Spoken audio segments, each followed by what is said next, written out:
Olá, queridos, queridas, preclaros, preclaras, caríssimos, caríssimas, ilustríssimos, ilustríssimas, amigos e amigas. É uma alegria para o meu coração, uma felicidade para a minha alma, nesta tarde de domingo primaveril, trazer a você o meu cordial, fraterno e afetuoso boa tarde, na doce e gloriosa paz do nosso Senhor Jesus Cristo. É uma alegria para o meu coração estar aqui quando os termômetros na capital Bandeirantes, em São Paulo, marcam 34 graus. Mas o nosso coração também está flamejando, inflamado com a chama gloriosa do Espírito Santo para vos trazer uma palavra de Deus no seguinte tema: culto aos anjos, apostasia no tempo do fim. É claro que é um tema um tanto polêmico, mas relevante para as nossas vidas. Tudo que vamos falar, vamos estar baseado, respaldado na gloriosa, bendita, inerrante, na infalível, inigualável e maravilhosa palavra do Senhor Deus. O texto de Colossenses, capítulo 2, versículos 18 e 19, nos fala da seguinte maneira: ninguém vos domine a seu bel prazer, com pretexto de humildade e culto dos anjos, metendo-se em coisas que não viu, estando debalde inchado na sua carnal compreensão, e não liga a cabeça, do qual todo o corpo, provido e organizado pelas juntas e ligaduras, vai crescendo em aumento de Deus. Queridos, nós encontramos os anjos são mencionados na Bíblia como seres reais, não imaginários e nem mitológicos. Desde o Jardim do Éden, Gênesis 3:24, passando pelos carvalhais de Manre, Gênesis 18:1, até a ilha de Patmos, Apocalipse 22:8. É certo que inúmeros povos, mesmo pagãos, têm suas crenças acerca de anjos ou seres espirituais. Entre esses povos não se distingue muito bem o que sejam anjos e demônios, e ambos chegam a ser adorados e cultuados. Quanto a isso, Jesus deixou bastante claro ao príncipe das trevas, dizendo: ao Senhor teu Deus adorarás e só a ele darás culto, em Mateus 4:10 e Lucas 4:8. O que aprendemos pela Escritura Sagrada é que os anjos têm funções que variam desde o serviço imediato diante do trono de Deus até os mais diferentes serviços na esfera terrestre, envolvendo inclusive nações, comunidades ou mesmo indivíduos. Os anjos aparecem na transmissão da mensagem divina da antiga aliança, Deuteronômio 33, 2 e 3. Eles aparecem ainda em inúmeros textos sagrados do Antigo Testamento, na antiga aliança, Deuteronômio 33. Ele está nos textos sagrados do Antigo Testamento, exercendo funções em favor do povo escolhido de Deus. São atuações marcantes que mostram como são poderosos. A Escritura, porém, não admite que sejam todo-poderosos. Isso é atribuído somente a Deus, o Criador dos anjos e dos homens. Pelo relato sagrado, entendemos que os anjos são seres espirituais criados por Deus e que, apesar da rebelião liderada pelo querubim ungido, mantiveram-se fiéis a Deus no seu pacto e aliança. Somente 1/3 das hostes angelicais deixaram-se seduzir pelo inimigo de Deus. Em virtude dessa rebelião, os anjos caídos procuram seduzir pessoas incautas para que sejam adorados e cultuados. Os verdadeiros anjos de Deus recusam qualquer tipo de adoração. Apocalipse 22, 8 e 9. A não ser uma exceção no capítulo 5 de Josué, versículos 14 e 15, que diz assim: e disse ele: não mas venho agora como príncipe do exército do Senhor. Então Josué se prostrou sobre o seu rosto na terra, e o adorou, e disse-lhe: que diz meu senhor ao seu servo? Então disse o príncipe do exército do Senhor a Josué: descalça os sapatos de teus pés, porque o lugar em que estás é santo. E fez Josué assim. Por que isto? Porque era diferente. Não era anjo comum, e sim anjo do Senhor, com letra maiúscula. Foi a única vez que vemos isso acontecer, anjo recebendo adoração. Por quê? Porque era o próprio Jesus Cristo. Era uma cristofania. Deus em forma de ser humano. Todas as vezes na Bíblia, anjo do Senhor é cristofania. Anjo com letra maiúscula. Tais como no Monte Moriá, quando Abraão imolava Isaque. O caso da jumenta de Balaão encontrou Raabe na sarça no Monte Horebe, etc, etc. Não nos esqueçamos. A Bíblia diz que naquele faustoso dia vamos julgar o mundo e aos anjos. 1 Coríntios 6, 2 e 4. Privilégio inaudito. Somos altamente privilegiados, meus irmãos. Aleluias e glórias ao santo nome de Deus. Alguns textos paulinos mostram que a obra da redenção não exclui totalmente os anjos, embora a mensagem do Evangelho tenha sido confiada aos homens, que evangelizarão os seus semelhantes. Apesar disso, os anjos se fizeram presentes à anunciação do Senhor, no seu nascimento, durante a tentação do deserto e no ministério terreno de Jesus. Cristo entre os homens. Um dos textos mais belos é que se refere à oração sacerdotal de Cristo no jardim do Getsêmani. Naquele momento de tanta agonia, diz São Lucas, no capítulo 22, versículo 43, apareceu-lhe um anjo do céu que o confortava. Os anjos aparecem durante a ressurreição do Senhor e comunicam a boa nova de que ele havia ressuscitado. Mais tarde, quando da ascensão do Senhor aos céus, eles aparecem para confortar os discípulos. Durante o período apostólico, os anjos em algumas ocasiões se fizeram presentes para cooperar na obra de expansão da igreja, provendo livramento para os apóstolos e seguidores do Senhor. Como no caso em que Pedro era guardado na prisão e a igreja fazia constante oração. Entretanto, em nenhum lugar das Escrituras os anjos são adorados ou cultuados pela igreja primitiva, nem por nenhum dos verdadeiros seguidores de Jesus. Em virtude disto, Paulo chega a escrever aos Colossenses, o que nós já lemos em cima, no texto base para a nossa reflexão.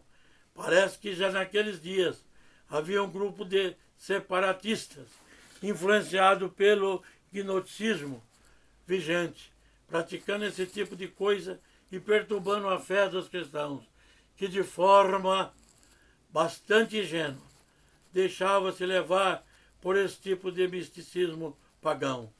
Sabem-se que, em virtude do respeito que o judaísmo tinha pelos anjos, por serem descritos como poderosos, havia uma espécie de crença mística que influenciava de certa forma, pois ver um anjo poderia ser considerada como uma experiência tão grande quanto ver o próprio Deus.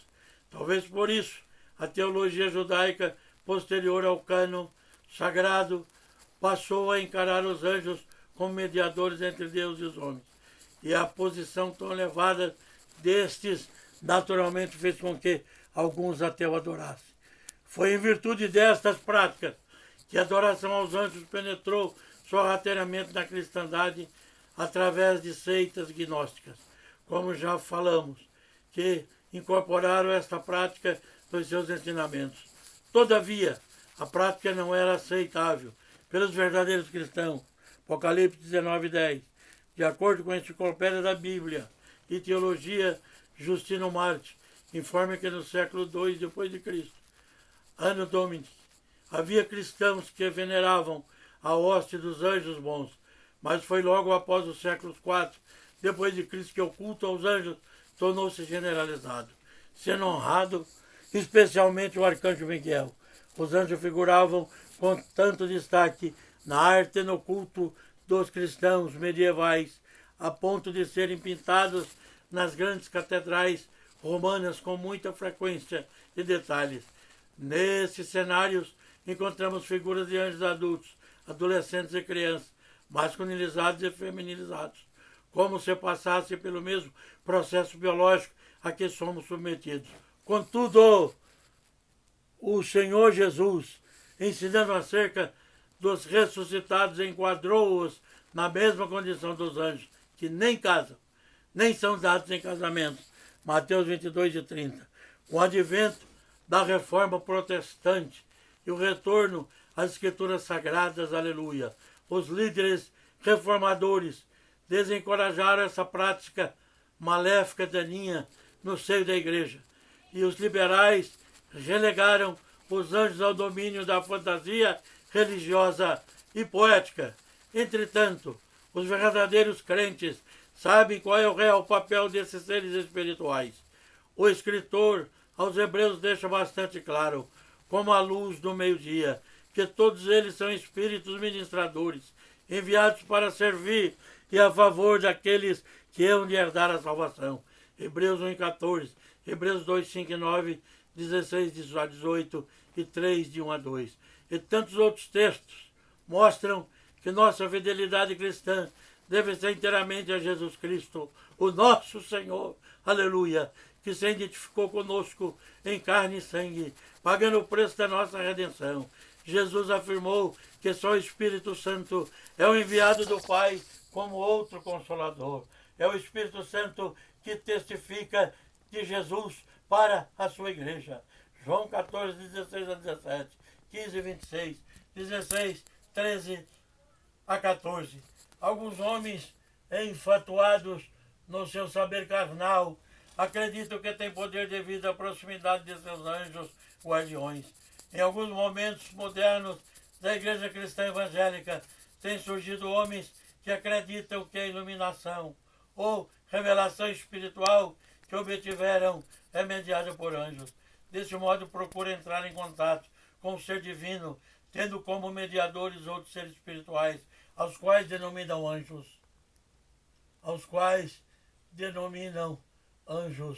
Mas isto é um embuste, é uma crendice que não é realmente na Bíblia constituída. Por esse e outros motivos que Paulo escreveu que considerava anátema dar crédito a qualquer acréscimo posterior feito ao evangelho canônico, ainda que isso viesse de parte de um anjo do céu. Gálatas 1, 6-9. Isso porque o apóstolo bem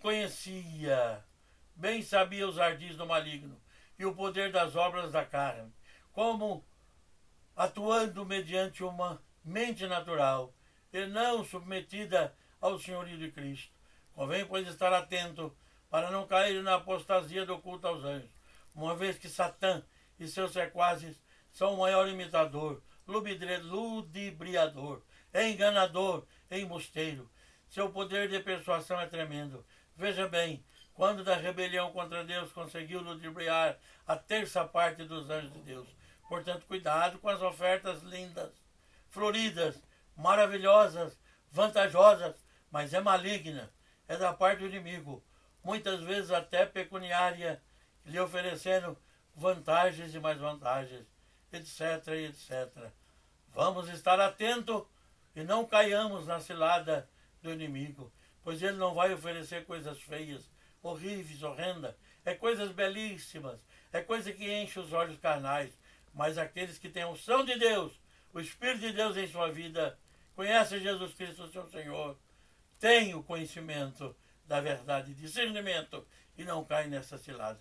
Portanto, que o Senhor Jesus nos guarde, que o Senhor Deus nos abençoe, que o seu Espírito nos inspire e nos esclareça, e jamais caiamos em ciladas do maligno, até porque aquele dia O dia esperado do arrebatamento se avizinha, se aproxima. Precisamos estar atentos, pois coisas acontecem. E às vezes parece, mas não são da parte de Deus. Vamos orar e glorificar o Senhor por este momento. Eterno Deus, amado e glorioso Pai, em Tua santa, majestosa e bendita presença, ministramos a Tua palavra, Senhor, impelido pelo Teu Espírito. E aqui, esclarecendo, através de texto sagrado que a Tua palavra nos informa e nos orienta, que o culto, a adoração, deve ser dirigida somente ao Senhor. As hostes malignas querem que os homens o adorem, mas nós adoramos somente as hostes celestiais, somente ao Senhor Deus, somente à Trindade, nem aos anjos, porque naquele dia, Tua palavra diz que nós vamos julgar também os anjos caídos. Ó Deus eterno, eu oro agora por aqueles que estão enfermos, eu oro agora por aqueles que estão necessitados, eu oro agora por aqueles que precisam de um milagre e de uma bênção, eu oro agora pelas nações, eu oro agora, Senhor, pelo planeta, eu oro agora, mormente, pela nossa pátria brasileira, pelo presidente da República, pelos seus ministros, pelas casas legislativas. Eu oro agora, Senhor, pelas casas de leis. Eu oro agora pelas casas da operação do direito. Eu oro agora pelos governos federais, estaduais e municipais. Eu oro agora, Senhor, por todos aqueles que estão envolvidos no poder público, no poder judiciário, no poder, Senhor, legislativo, em todos os poderes construídos que são constituídos por Ti, meu Pai. Eu oro agora pelo meu ouvinte, eu oro agora pelo meu irmão, eu oro agora pelo meu amigo, que seja alcançado pela Tua palavra, seja abençoado, seja respaldado, seja agora, Senhor, preenchido as lacunas em suas vidas, nos seus corações, que os seus corações rejubilem, que as suas almas possam ser fortalecidas e aclaradas. Ah, que o Teu Espírito possa estar em contato com o nosso Espírito e tudo estejamos em comunhão contigo. Receba o nosso louvor, Deus Santo e Eterno. Receba a nossa adoração. Receba o nosso agradecimento em nome de Jesus Cristo, Teu Filho amado, que morreu na cruz. Na ignominiosa cruz, Senhor, para trazer a nós salvação, para resgatar-nos do inferno e do pecado, nos conscientizar que precisamos nos humilhar, pedir perdão dos nossos pecados para alcançar a redenção das nossas almas. Em nome de Jesus, Teu amado Filho, que vive e reina para sempre, receba a nossa gratidão. Amém. Muito obrigado, querido, querida. Muito obrigado. Que Deus abençoe você por estar em contato com essas palavras que não saíram só do nosso coração e da nossa mente, mas saíram do coração de Deus, pois é a expressão do livro santo, do livro sagrado. E nós cremos que a santa e gloriosa palavra é a boca de Deus falando conosco. Que você tenha uma semana harmoniosa, progressiva, uma semana de copiosas e perenes bênçãos junto à sua querida e preciosa família. E que Deus possa regar as suas vidas de muita harmonia, muita alegria, muita bênção, muita saúde, paz e muita prosperidade. Deus o abençoe. Receba o meu beijo carinhoso no coração e na bochecha. Quem falou contigo e quem se expressou nesta tarde foi o pastor José Fernandes Filho, seu amigo.